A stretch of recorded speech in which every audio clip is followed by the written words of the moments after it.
सरस्वती जी और उनकी बहू रश्मि के बीच एक दिन बहस छिड़ जाती है। आखिर किसका काम ज्यादा आसान है, बहू का या सास का?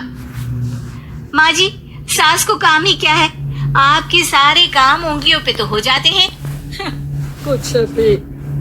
हाँ, हिसाब तो उंगलियों पे ही हो जाता है ना। अरे बेटा, ऐसा सिर्फ अभी लगता है।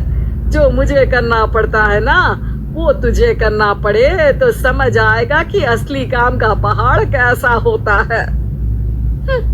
ठेले बराबर वजन भी नहीं है आपके काम में, और बात पहाड़ों के वजन की कर रही हैं आप। तू ऐसा करती ही क्या है घर में बेटा, ये तो बता मुझे।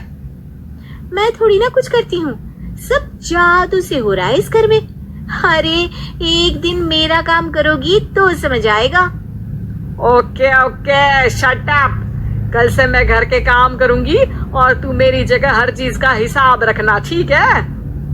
ठीक है, ये भी कर लेते हैं। ये सास बहू की डील के बारे में रश्मि के पति अमन को नहीं पता था, और ना ही अमन के पिताजी सुरेश जी को।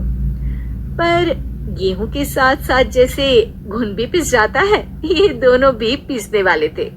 सुबह अमन उठकर रेडी होता है ऑफिस जाने के लिए, तो पता है उसके कपड़े नहीं निकले हुए हैं। अरे रश्मि, तुमने मेरे कपड़े नहीं निकाले? अपनी माँ से पूछो ना, उन्हीं का काम है ये। अमन अपनी माँ के पास जाता है। अब मेरे कपड़े आज आप देने वाले हो क्या माँ? हाँ, देना तो मुझे ही चाहिए, पर तेरी बहू ने कपड़े धोने ही नहीं डाले, तो कोई भी धुला हुआ कपड़ा नहीं है बेटा। हैं? ऐसा क्यों? कपड़े तो धोने आप ही देते हो ना माँ? अरे बहू ने तुझे बताया नहीं, अब हम अदल बदल गए हैं। मैं अब बहू और तेरी बीवी सास। अमन परेशान हो गया। वो बिना इस्त्री के कपड़े पहनकर ऑफिस चला गया। सरस्वती जी अपने घुटने के दर्द के कारण झुककर घर साफ नहीं कर पा रही थी, और ना ही खाना बनाना याद रख पाई। उधर रश्मि पहले ही दिन घर की चाबी घुमा चुकी थी, और 300 रुपए का हिसाब अलग नहीं मिल रहा था। पर दोनों का ही घमंड कैलाश पर्वत से भी बड़ा था, और दोनों ही खेमे एक दूसरे की बात मानने को बिल्कुल तैयार नहीं थे। शाम को जब सुरेश जी और अमन खाना खाने बैठते हैं, तो सरस्वती जी उनके सामने गाजर और पपीते लाकर रख देती हैं। अरे माँ, ये क्या है? ख्याली पुलाव के साथ सलाद। माँ जी खाना बनाना भूल गई लगता है। अरे एक एक चमन्नी का हिसाब है मेरे पास, खाना बनाना कैसे भूल जाऊंगी? ये तो मैंने पढ़ा था कि फल फ्रूट खाने से सेहत अच्छी रहती है, इसीलिए ये ले, एक फल खा ले। रात को सुरेश जी और अमन अपनी मीटिंग बिठाते हैं अकेले में।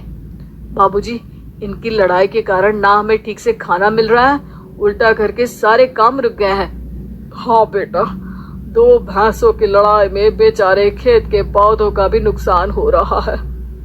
पर पापा, क्या बताऊं आपको, मैंने माँ को इस महीने की 2 तारीख को बिजली के बिल के पैसे दिए थे।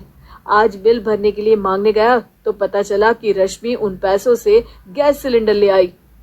अच्छा, तो सिलेंडर के पैसों का क्या हुआ? अब सिलेंडर के तो कोई पैसे नहीं थे बाबूजी, हमारे घर पर गैस की पाइपलाइन लगी है ना। बेटा, इन दोनों का कुछ करना पड़ेगा, नहीं तो अपने घमंड के चक्कर में पूरा घर बर्बाद कर डालेंगी ये दोनों। अमन और सुरेश जी काफी सोच विचार के बाद एक निष्कर्ष पर पहुंचते हैं। रात ही को दोनों अपनी पत्नियों की अलमारी से नई साड़ी निकालते हैं, और सुबह जब रश्मि और सरस्वती जी उठते हैं तो देखते हैं कि दोनों पति साड़ी पहनकर चढ़ाव पर सब्जियां काट रहे हैं। अरे ये सब क्या हो रहा है? क्या हो रहा है मतलब? हाँ, आप दोनों अदल बदल हो सकते हो तो हम क्यों नहीं? अरे क्या मतलब? नहीं नहीं, मेरी भी बचपन से किसी की बहू बनने की इच्छा थी, तो आज से सरस्वती तुम बड़ी बहू, मैं बड़ी बहू और अमन छोटी बहू। अरे लेकिन सब घर पर बैठ जाएंगे तो कमाएगा कौन? ये घर कैसे चलेगा?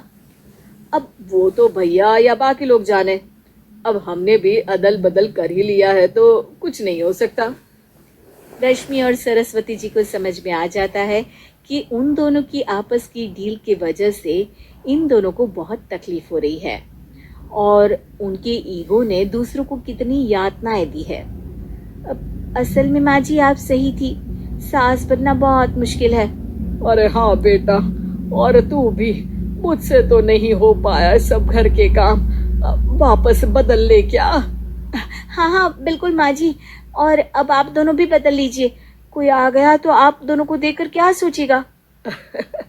अच्छा है, आप दोनों के समझ में ये बात तो आई। मैं फटाक से कपड़े बदल लेता हूँ। अरे रुक जा बेटा, एक फोटो ले लेती हूँ तेरी। मेरी बेटी होती तो तेरे जैसी ही दिखती साड़ी में। और मेरा फोटो नहीं लोगी?